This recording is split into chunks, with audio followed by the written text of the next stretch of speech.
इंसान पूरी दुनिया से लड़ सकता है, लेकिन अपनी संतान के आगे बड़े से बड़ा योद्धा भी हार मान लेता है। अपनी ही संतान से कोई जीते तो कैसे जीते। और आज के समय में हर घर की यही कहानी है।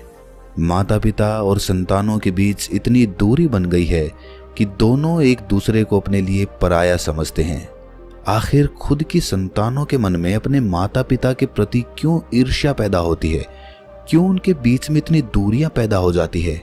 जो पिता अपने बच्चे को अपने कंधे पर बिठाकर मेले में घुमाया करता था, पूरी दुनिया की सैर कराया करता था, हर ख्वाहिश उसकी पूरी किया करता था, और जो माँ उसको अच्छे से अच्छा पकवान बनाकर खिलाती थी, उसको नहलाती थी, अच्छे कपड़े पहनाती थी, पूरी दुनिया में अपने बेटे को राजकुमार समझती थी, आखिर वही बेटा उनका दुश्मन क्यों बन जाता है? आज की इस बोध कहानी को सुनकर आपके दिलों में करुणा का भाव फिर से उदित हो जाएगा। रिश्तों की पवित्रता क्या होती है, अपने कौन होते हैं, और आखिर में अपने हमारे लिए क्या कर सकते हैं। तो इस कहानी को अपने परिवार के हर सदस्य के साथ साझा जरूर करें, क्योंकि अगर आपके रिश्ते मजबूत हैं तो ही आपका परिवार बना हुआ है। तो चलिए कहानी शुरू करते हैं। इससे पहले कि आप इस कहानी में खो जाएं, इस चैनल को सब्सक्राइब जरूर कर लें। राजकुमार का राज्य अभिषेक हुए अभी 10 दिन भी नहीं हुए थे, और इन 10 दिनों में ही उसने अपने पिता की सारी व्यवस्थाएं पलट दी थी।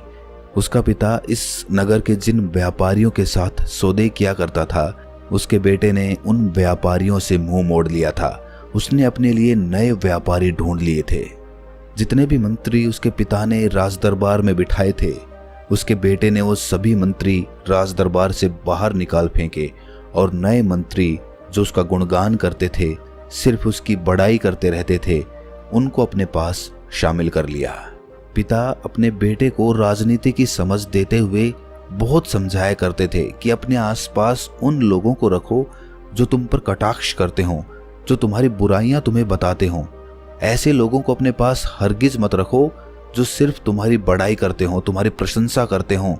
लेकिन राजकुमार के सर पे तो सत्ता का नशा छाया हुआ था। वो अपने पिता से कहता कि पिताजी, आपके ख्यालात आपकी तरह बूढ़े हो गए हैं। आपको नहीं पता कि राज्य किस प्रकार चलाया जाता है। अब गद्दी मेरे हाथ में है, सत्ता मेरे हाथ में है, राजगद्दी पर मैं बैठा हूं, और इसीलिए मैं अच्छी तरह से जानता हूं कि इस राज्य को किस प्रकार चलाना है। आप अपनी बक बक मेरे सामने मत किया करो। जब आपका समय था तब आपने अपना राज्य अपने तरीके से चलाया था। अब राज्य मेरा है और इसे मैं अपने तरीके से ही चलाऊंगा। अपने इकलौते बेटे से ऐसी बातें सुनकर राजा का दिल बड़ा दुखी हुआ करता था। इतने लाड़ प्यार से उसने अपने बेटे को पाला था, उसकी हर ख्वाहिश पूरी की थी। अरे उसी ने तो इसे राजकुमार बनाया था, और कितना खुश था वो जिस दिन उसके बेटे का राज्य अभिषेक हुआ था। और आज राजगद्दी मिलते ही उसी बेटे की त्योरियां बदल चुकी हैं। राजा को बड़ा अचरज होता था। उसे अपने बेटे पर एक अहंकार था। उसे लगता था कि दुनिया में मेरे बेटे जैसा गुणवान, पिता की आज्ञा का पालन करने वाला दूसरा व्यक्ति नहीं हो सकता। लेकिन उसका ये भ्रम राज्याभिषेक के 10 दिनों में ही टूट चुका था। रात हो चुकी थी। आसमान में काले बादल घिरे हुए थे। पूरी प्रकृति सो चुकी थी, लेकिन राजा की आंखों में नींद नहीं थी। वो बार बार अपने राजमहल में इधर से उधर चक्कर लगा रहा था, और ये देखकर उसकी पत्नी को समझते देर न लगी कि राजा बड़ी ही चिंता में है। इतना चिंतित उन्होंने अपने पति को आज तक नहीं देखा था। वो अपने पति से उसकी चिंता का कारण पूछती है, तो राजा उसे साफ साफ बता देता है कि हमारा बेटा हाथ से निकल चुका है। उसके सर पे राजगद्दी का भूत सवार हो चुका है। अब उसे सत्ता के अलावा और कोई दिखाई नहीं देता। उसके लिए इस राज्य की खुशहाली तो छोड़ो, अपने परिवार के भी कोई मायने नहीं रहे। उसने मुझसे इस प्रकार बात की जिस प्रकार मेरे विरोधियों ने भी आज तक मुझसे बात नहीं की। अब मैं बाहर की दुनिया से तो लड़ सकता हूँ, लेकिन अपने बेटे के मुंह से ऐसी बातें सुनकर मेरा मन बड़ा विचलित हो गया। मुझे कुछ समझ नहीं आ रहा कि आखिर मेरी परवरिश में ऐसी क्या कमी रह गई थी। आखिर मेरा बेटा मुझसे ही बगावत करने पर क्यों उतारू हो चुका है, और पता नहीं आगे चलकर वो और क्या क्या कर दे। मैं तो उससे बहुत प्यार करता हूँ। तुम जानती हो कितनी मिन्नतों के बाद हमने इस बेटे को पाया था। ये इकलौती संतान ही तो है हमारी। इसके अलावा इस दुनिया में हमारा कौन है? और भगवान साक्षी है, और तुम भी जानती हो कि मैं अपने बेटे के लिए अपनी जान तक दे सकता हूँ, लेकिन वो बेटा मेरी जान की कीमत भी समझेगा। राजा के कंधे को सहलाते हुए उसकी पत्नी उससे कहती है कि हे परमेश्वर, हमारे बच्चे ने अभी अभी राजपाट की बागडोर अपने हाथ में ली है। उसके सर पर बहुत सारी जिम्मेदारियां हैं, बहुत सारे काम करने हैं उसे, और इसीलिए शायद अनजाने में या भूल से उसने कुछ ऐसी बात बोल दी जिसका आपको बुरा लग गया। लेकिन मैं अपने बेटे को जानती हूँ, वो दिल का बुरा नहीं है। देखना, आज नहीं तो कल वो आपकी बहुत सेवा करेगा, आपका नाम पूरी दुनिया में रोशन करेगा। आप उसे कुछ समय दें, जिस तरह वो काम करना चाहता है उसी तरह उसे काम करने दें, उसके काम में कोई रोक टोक ना करें, और फिर देखना कुछ ही समय बाद पिताश्री पिताश्री करता हुआ आपके पास दौड़ता हुआ आएगा और अपनी उपलब्धियां आपको बताएगा। राजा ने नजर घुमाकर अपनी पत्नी की आंखों में देखा और उससे कहा कि हमेशा से तुम्हारा ये लाड़ प्यार ही हमारे बच्चे को बिगाड़ता रहा है। मैं तो तुम्हारी बात हमेशा मानता आया हूँ, अब भी मान लेता हूँ, लेकिन तुम देखना, तुम खुद अपने बेटे को कीचड़ में धकेल रही हो, और आज नहीं तो कल तुम्हें इस बात का पछतावा जरूर होगा। अरे मैंने भी उसकी हर इच्छा पूरी की है, मैं भी उसका पिता हूँ, मैं भी उससे प्यार करता हूँ, लेकिन तुम्हारी तरह मैंने उसकी गलत बातों का कभी समर्थन नहीं किया, और तुम हमेशा उसकी गलत बातों का समर्थन करती आई। और आज देखो तुम अपने बेटे को क्या गुल खिला रहा है, और अभी तो शुरुआत है, आगे आगे देखना। अगर तुम्हारी आंखों से उसने आंसू ना टपकवा दिए तो मेरा नाम बदल देना। और ये कहकर राजा गुस्से में अपने शयन कक्ष में सोने के लिए चला गया। 2-4 दिन और बीते। प्रदेशों से नई नई सुंदर सुंदर नृत्यकाएं बुला ली गईं। अब तो राजमहल में शराब और शबाब का खेल चलता था। पूरी रात नृत्य गाना बजाना चलता रहता था, और राजकुमार नशे में धुत उन नृत्यकाओं के साथ रंग रलिए मनाता रहता था। उसका पिता इस राज्य का हमेशा से एक आदर्शवादी राजा रहा था, और जब उसने अपने बेटे को इस तरह की करतूत करते हुए देखा तो उसका खून खोलना स्वाभाविक था। उसने अपनी पत्नी से कहा, जाकर देखो अपने रईसजादे को, क्या हाल बना दिया है इस राजमहल का। जहां पर मैं विद्वानों के साथ शास्त्रार्थ करता था, धर्म और ज्ञान की बातें करता था, आज वहां पर नृत्यकाएं नृत्य कर रही हैं। अब भी तुम उसका पक्ष लोगी? अब भी तुम उसे सही बताओगी? जाओ, अगर तुम उसकी माँ हो, तुम्हारी वो बात मानता है तो उसे समझाओ, उसे कुछ ज्ञान दो, वरना तो वो इस राज्य को अपने हाथों से ही खत्म कर देगा, धूल में मिला देगा इस राजमहल को, और साथ में तुम्हारी और मेरी इज्जत भी चली जाएगी। पूरी जिंदगी में अपने मान सम्मान के लिए जीता रहा, और अब आखिरी समय में ऐसा दिन देखना पड़ रहा है मेरे को, और वो भी मेरे बेटे के द्वारा। अरे ऐसी औलाद का तो होने से पहले मर जाना अच्छा था। राजा की पत्नी अपने बेटे को समझाने के लिए उसके कक्ष में पहुंची, लेकिन उसका बेटा तो नशे में चूर था। उसने अपनी माँ की एक बात ना सुनी। अपनी माँ की बात सुनना तो दूर, उसने अपने सैनिकों को अपनी माँ को उस राज्य से बाहर निकालने का आदेश दे दिया, और साथ में अपने पिता को भी यहाँ से दूर चले जाने के लिए कहा। ये सुनकर उसकी माँ की आंखों में आंसू आ गए। उसने सपने में भी नहीं सोचा था कि उसका इकलौता बेटा उसके साथ ये दुर्गति करेगा। अब इस राजमहल में उनका बाकी ही क्या रहा था। राजा और उसकी पत्नी अपनी तकदीर को कोसते हुए उस राजमहल को हमेशा के लिए उसी रात अलविदा कह देते हैं। उन्हें कुछ नहीं पता था कि उनका ठिकाना क्या होगा, कहां पर वो रहेंगे, क्या करेंगे। लेकिन दर्द के मारे हुए इंसान को मंजिल से क्या लेना देना, उसे तो बस सफर पे चलते जाना होता है। राजा और उसकी पत्नी यूं ही दरबदर पैदल ठोकरे खाते हुए जंगल में भटकने लगे। कहाँ जाना है, क्या करना है, क्या खाना है, कुछ भी अता पता, कुछ भी होश आवास उन्हें अपने बारे में नहीं रहा था। उनके जीवन की एक ही तो पूंजी थी, उनका बेटा, और वो पूंजी भी उनसे लूट चुकी थी। यूं ही दरबदर भटकते हुए बहुत दिन बीत गए। जंगल में एक दिन भटकते भटकते वो एक कुटिया के पास पहुंचे। कुटिया में एक भिक्षु अपने शिष्यों को ज्ञान और शास्त्रार्थ के उपदेश दिया करता था। जब उसने एक बुजुर्ग आदमी और एक महिला को इस तरह भटकते हुए जंगल में अकेले देखा तो उसने उन दोनों को अपने पास बुला लिया और उनसे उनके बुरे हालातों का कारण पूछा। इसके बाद राजा ने सारी कहानी उस भिक्षु को बता दी। राजा की बात सुनकर भिक्षु बड़े असमंजस में पड़ गया। भिक्षु ने उस राजा से कहा कि राजन, ऐसा नहीं हो सकता कि तुम किसी को प्रेम करो और वो तुम पर पत्थर फेंके। कहीं ना कहीं कुछ ना कुछ अड़चन तो जरूर है। तुम्हारा पक्ष तो मैंने सुन लिया और तुम्हारे तरीके से वो ठीक भी है, लेकिन मैं तुम्हारे बेटे का भी पक्ष सुनना चाहता हूँ कि उसके मन में क्या चल रहा है, क्यों वो तुमसे इतनी नफरत करता है। इतना प्रेम करने पर तो जानवर भी अपने हो जाते हैं, पक्षी और पेड़ पौधों तक में संगीत पैदा हो जाता है।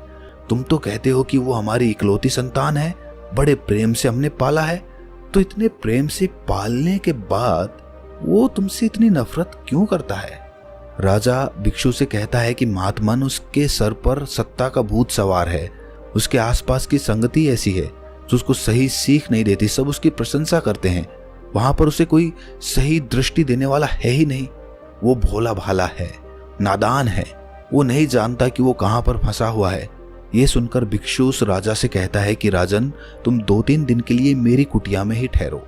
मैं तुम्हारे राजमहल जाता हूँ, तुम्हारे बेटे से मिलता हूँ। उसके बाद मैं कोई निर्णय तुम्हें बताऊंगा और चाहो तो तुम भी मेरे साथ चल सकते हो।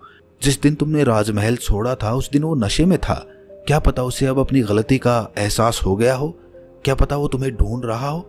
एक बार जरा उससे जाकर मिल तो लो, आखिर उसके मन में तुम्हारे प्रति नफरत क्यों है, इसका कारण तो जान लो। और ये सुनकर राजा अपनी पत्नी को उसी आश्रम में छोड़कर उस भिक्षु के साथ अगले दिन ही राजमहल के लिए निकल पड़ता है। जब वो राजमहल में पहुंचते हैं तो भिक्षु राजा के बेटे से एक सवाल पूछता है। वो उससे कहता है कि राजकुमार, मैं तुम्हारे राज्य की भिक्षा तभी स्वीकार कर सकता हूं जब तुम मुझे ये बता दो कि तुम अपने माता पिता से कितना प्रेम करते हो। अभी तक राजकुमार के सामने उसके पिता नहीं आए थे, वो पर्दे के पीछे छुपे हुए थे। जब भिक्षु ने सवाल राजकुमार से किया तो राजकुमार ने उस भिक्षु को डांटते हुए सीधा बोला कि तुम्हें भिक्षा लेनी है तो लो, क्योंकि मैं अपने माता पिता से बिल्कुल भी प्रेम नहीं करता हूं। आखिर उन्होंने मेरे लिए किया ही क्या, उल्टा मुझे हमेशा सीख देते रहते थे, मुझे मूर्ख समझते थे। ऐसे माता पिता मुझे नहीं चाहिए। तुम्हें भिक्षा लेनी है तो लो, वरना यहां से चलते बनो। ये सुनकर उसका पिता, जो अभी तक पर्दे के पीछे छुपा हुआ था, उसके सब्र का बांध टूट गया और वो सीधा राजकुमार के सामने आकर खड़ा हो गया और सीधा उसकी तरफ उंगली करते हुए बोला कि मैंने तुम्हारी हर ख्वाहिश पूरी की, छोटी से छोटी तुम्हारी इच्छा पूरी की, और तुम कहते हो कि मैंने तुम्हारे लिए किया ही क्या। अरे मैंने तुम्हारा क्या बुरा किया, क्या नहीं किया तुम्हारे लिए। ये राजपाट सब कुछ तो तुम्हें सौंप दिया, इससे ज्यादा मैं क्या कर सकता हूँ। अपनी जान दे सकता हूँ, कहो तो वो भी देकर बताऊं कि मैं तुम्हें कितना प्यार करता हूं। लेकिन तुम नहीं समझोगे, आजकल की संतान ऐसी ही होती है।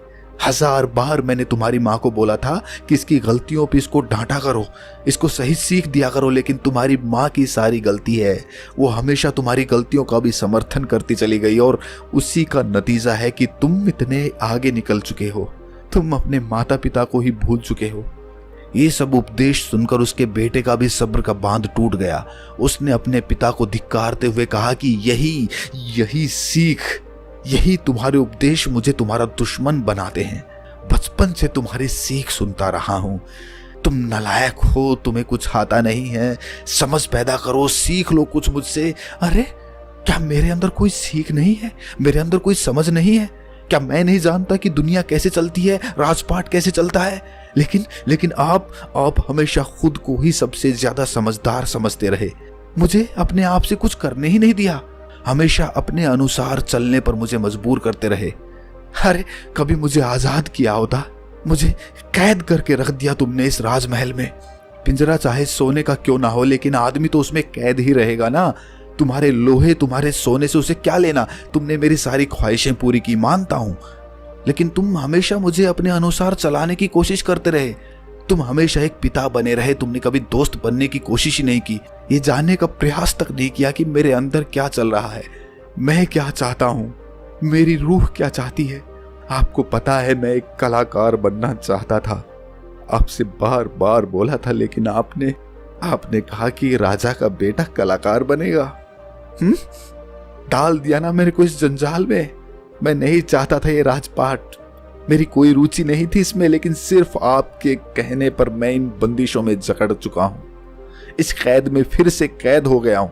चाहकर भी यहां से नहीं निकल सकता, क्योंकि आपकी प्रतिष्ठा, आपका सम्मान, आपका राज्य जो संभालना है मुझे, आपके जीवन का उद्देश्य जो पूरा करना है मुझे, चाहे फिर इसके लिए मेरा उद्देश्य ही क्यों ना ओझल हो जाए।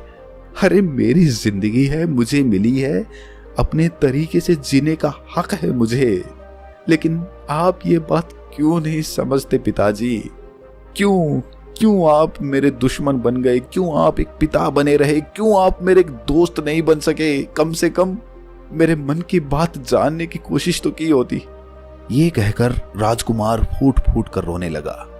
भिक्षु ने उसका कंधा सहलाते हुए कहा कि बेटा, गलती तुम्हारी भी नहीं है और गलती तुम्हारे पिता की भी नहीं है। तुम्हारे दोनों के बीच एक दूरी थी और वो दूरी कभी कम नहीं हुई, वो बढ़ती चली गई। काश तुम एक दूसरे से बैठकर अपने मन की बात कर पाते। काश तुम्हारे पिता तुम्हारे मन की बात समझ पाते। काश तुम भी अपने पिता की भावनाओं को समझ पाते और दोनों मिलकर एक सामंजस्य स्थापित करते, एक रास्ता निकालते जिससे तुम कलाकार भी बन पाते और ये राज्य भी चल पाता। लेकिन इसमें गलती तुम्हारे पिता की भी है। हर पिता अपने आप को श्रेष्ठ समझता है। वो समझता है कि मेरा बच्चा मेरे सपने को पूरा करेगा। अरे भाई, सपना तुम्हारा था, तुम्हें पूरा करना था, तुम्हें उसके लिए जीवन मिला था। अब तुम पूरा नहीं कर सके तो अपने बेटे पर अपना बोझ क्यों डाल रहे हो? अपने बच्चों की भावनाओं को समझो। समय बदल रहा है।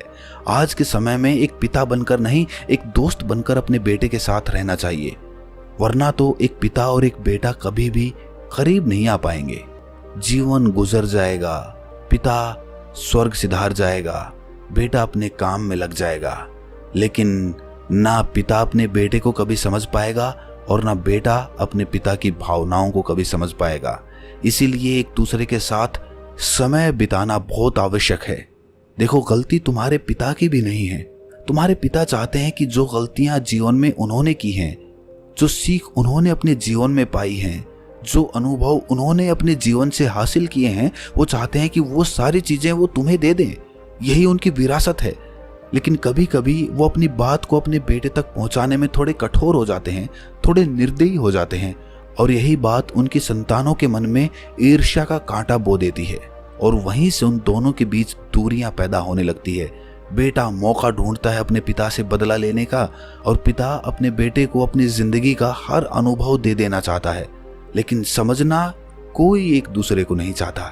इसीलिए आपसी झगड़ा, आपसी द्वंद्व खत्म करो।